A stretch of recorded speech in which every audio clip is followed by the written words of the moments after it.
Every January, this one small town in the Swiss Alps becomes, for a week, the capital of the world. You see it in the pictures, snow falling over these pristine, glass buildings and security checkpoints, black cars just gliding through the fog, helicopters buzzing overhead. Inside, the most powerful people on the planet gather to fix the world's problems. At least, that's what they say. You've got presidents, billionaires, heads of central banks, tech founders, all showing up in Davos to talk about equality and sustainability and the future of humanity. And then, every single year, they get back on their private jets and fly home. The markets reopen, and the world, it seems just a little bit worse. The rich get richer, the poor get poorer, and the same system just keeps on running. It's not changed, it's just been rebranded. Welcome to the Financial Historian. This is where money, power, and history all come together, and where nothing is ever as simple as it looks. Because the real story of Davos isn't hidden away in some secret memo or a coded conspiracy, it's written right out in the open. In the photo ops, the press releases, the polite speeches, its power doesn't come from hiding. It comes from pretending it doesn't need to .see. The World Economic Forum, which is its official name, isn't a government. It has no borders, no voters, no real accountability to any of us. And yet, for 50 years, it has been quietly shaping how global markets move, how policies get made, and even how we think about what progress is supposed to mean to understand its power. You have to go back to where it all began. It started in 1971. A 33-year-old German engineer named Klaus Schwab invited about 450 European business leaders to a resort in Switzerland. His idea was pretty modest, really, just a symposium on management theory. You know how to make companies more efficient, more modern, but timing is everything. The world was shifting right under his feet. That very same year, the US abandoned the gold standard, which basically ended the financial system that had been in place since World War II. Inflation was on the rise. The Cold War had frozen global politics, but capitalism was starting to flow freely across borders. Schwab's little conference showed up at the exact moment that governments were starting to lose their grip on the economy, and corporations were realizing they didn't really need governments to grow. The European Management Symposium, as it was called back then, offered something totally new, a neutral space where CEOs, economists, and policymakers could meet, away from all the noise of elections and parliaments.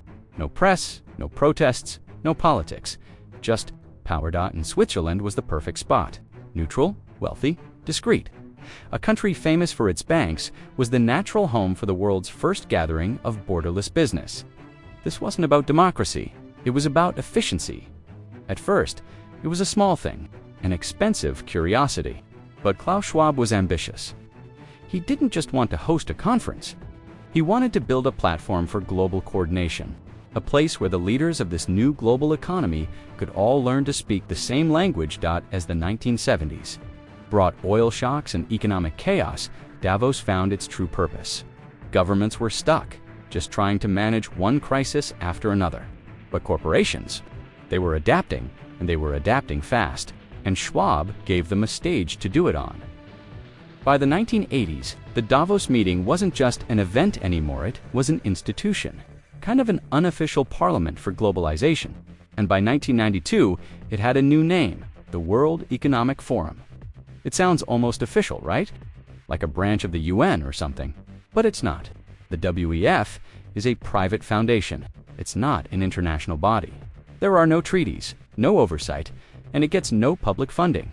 And yet, world leaders started showing up every year, eager to be seen with the global elite. Presidents came to show their countries were open for business. Central bankers came to send signals to the markets. CEOs came to shape the conversation about regulation. Davos became more than a meeting place. It became a mirror of global ambition, a place where the powerful came to remind each other just how important they were. And then, something subtle started to happen. After the Cold War ended and the Soviet Union collapsed, capitalism was the only game in town. For the first time in modern history, there was no competing ideology. The WEF seized that moment. It rebranded the pursuit of profit as the pursuit of progress. Globalization became the new universal religion, and Davos became its Vatican. Politicians, oligarchs, financiers from every corner of the globe. Washington to Moscow to Beijing, they all made the pilgrimage to those Swiss mountains to be anointed as members of the global class, and that was the genius of what Schwab created. Davos didn't conquer power. It absorbed it. It didn't have to fight against nations. It just invited them in. It promised access, legitimacy, and a seat at the table, and everybody wanted one. The structure is actually pretty simple. The WEF is funded by memberships. A basic corporate membership costs around $60,000 a year. But to get into the inner circle, to become a strategic partner, you're paying over $600,000. And these partners aren't just random companies. They are the biggest players in the world. BlackRock, Goldman Sachs, Microsoft, Pfizer, BP, Google. In exchange for that money, they get direct access to the people who write the laws, negotiate the treaties, and control the money supply. The panels and the speeches you see online, the ones about equality, inclusion, and the environment, that's the public show. The real business happens in private rooms, away from the cameras, where CEOs and government ministers can coordinate. Quietly, no votes, no headlines. Just influence. And here's the brilliant part, nothing that happens in Davos is illegal. It's not a conspiracy. It's a system working exactly the way it was designed to. When you put all the world's most powerful economic players in the same room, they don't need to sit around and scheme. They just align. Every year, there's a new theme. The Fourth Industrial Revolution. The Great Reset. Stakeholder Capitalism. They sound visionary, and in some ways, they are. But the ideas always seem to point in one direction, towards policies that make global capital more stable, more predictable, and more profitable. When the WEF called for a great reset after the pandemic, the language was beautiful, rebuilding the world for fairness and sustainability. But the practical effect was pretty clear. Massive public spending, new digital infrastructure, and green initiatives that funneled billions into private hands. The world was being reset all right, but by the people who already owned it. The real power of Davos lies in its posture. It never claims to rule. It claims to help. It doesn't pass laws, it shapes the vocabulary that laws get written in. It doesn't dictate markets, it defines their moral. Justification? So when the same companies that profit from pollution sponsor panels on climate change, it's not hypocrisy, it's strategy. If you control the narrative of reform, you never have to actually face the cost of it. By the early 2000s, the WEF had evolved from a conference into a full-blown culture. It started training future leaders through its Young Global Leaders program, building a global network of politicians, executives, and influencers who would carry the Davos mindset into every corner of the world. These are people who didn't need to be told what to believe, because they already believed it. They spoke the same language of progress, efficiency, and inevitability. And that's what makes Davos so powerful. It's not secret plans whispered in smoke-filled rooms. It's quiet agreement in glass-walled ones. It's not about who controls the system. It's about who agrees never to question it. In those alpine halls, surrounded by ice and optimism, a new kind of priesthood was born. Not of kings or generals, but of executives and economists. They didn't conquer the world. They managed it, and every year, as the cameras roll and the slogans echo, cooperation in a fragmented world, rebuilding trust, the same unspoken truth just hangs in the air. The system isn't broken. It's working exactly as intended. And that's where the real story begins. When people talk about Davos today, they often picture this shadowy council deciding the fate of the world. But that's the myth. The truth is much quieter and much more effective. Davos doesn't issue orders. It manufactures alignment. It doesn't force leaders to act. It gives them the language that makes their actions seem not just logical, but inevitable. In a world driven by perception, that is real power. Over the decades, the World Economic Forum mastered the art of redefining self-interest as a moral duty. When the global financial crisis hit in 2008, the WEF called for a new kind of capitalism, one that would put stakeholders over shareholders. It sounded revolutionary, but in reality, the very same companies that crashed the system were now branding themselves as its saviors. They didn't lose influence after the crisis. They consolidated it, because while governments were arguing about austerity, Davos was offering the illusion of reform, without any of the risk. By 2020, the language had evolved again. The pandemic hit. Markets froze. People were stuck at home while the world's richest saw their fortunes double. The WEF stepped forward with a new slogan, the Great Reset. The idea was seductive. Let's use this crisis to rebuild the global economy on fairer, greener foundations. But if you looked beneath the surface, it was just another exercise in repackaging the status quo. Reset didn't mean redistribute. It meant digitize, automate, and monetize the next phase of our lives.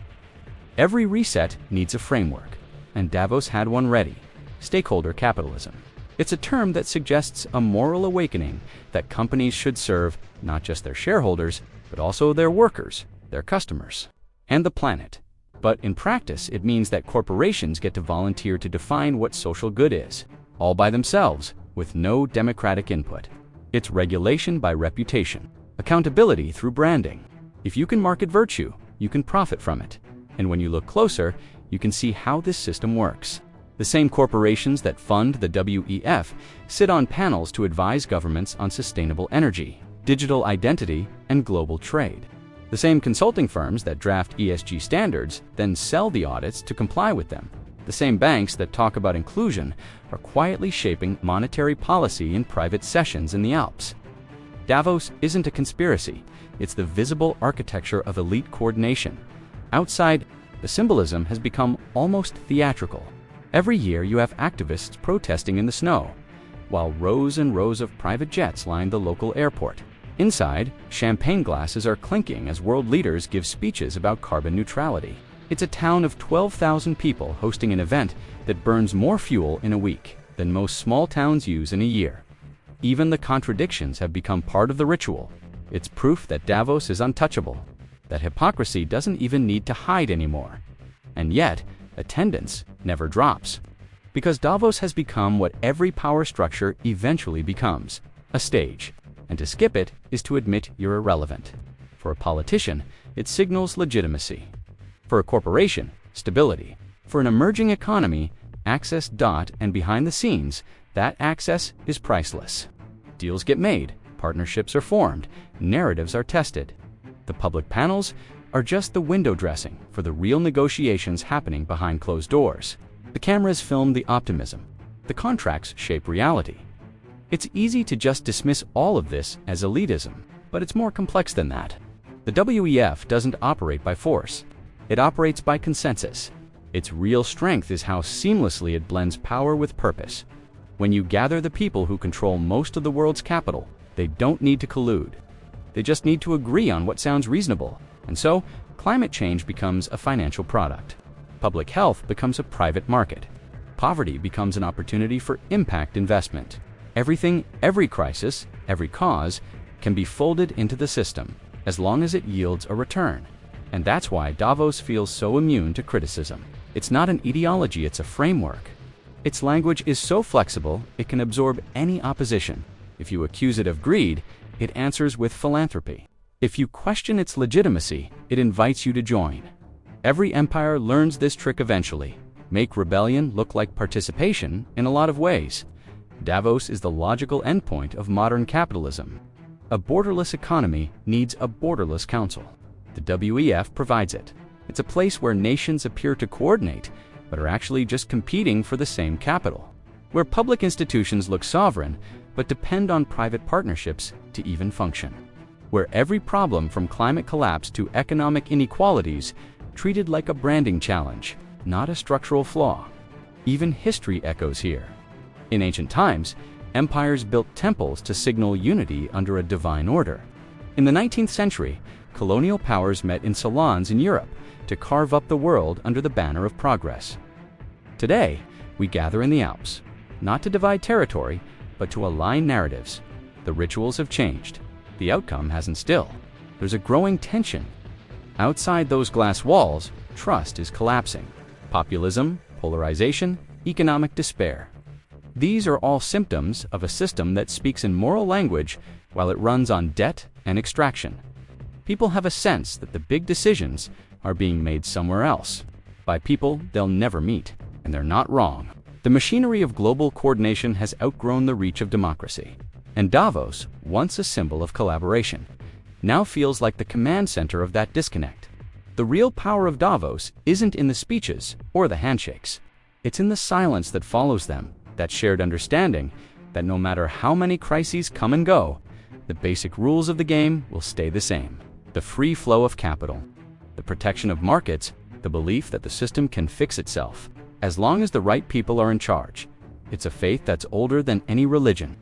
The conviction that the people who benefit most from the system are also the ones best qualified to save it, but history doesn't work that way. Empires built on moral certainty always, eventually, collapse under their own logic. When influence replaces accountability, a correction becomes inevitable. Every civilization builds a priesthood to explain why its power is righteous. Rome had its senators. The church had its cardinals. The modern world has Davos. The names change. The ritual stays the same, and one day, maybe sooner than they think, the illusion will break. The world outside those snow-covered walls will stop believing in the benevolence of those within. And when that happens, the next great reset won't come from a summit. It'll come from below. Because the cycle of history always ends the same way. The people who believe they can manage. The world eventually discover they were only managing themselves. If this gave you a new perspective, hit subscribe. History has the answers, and I'll show you where to look.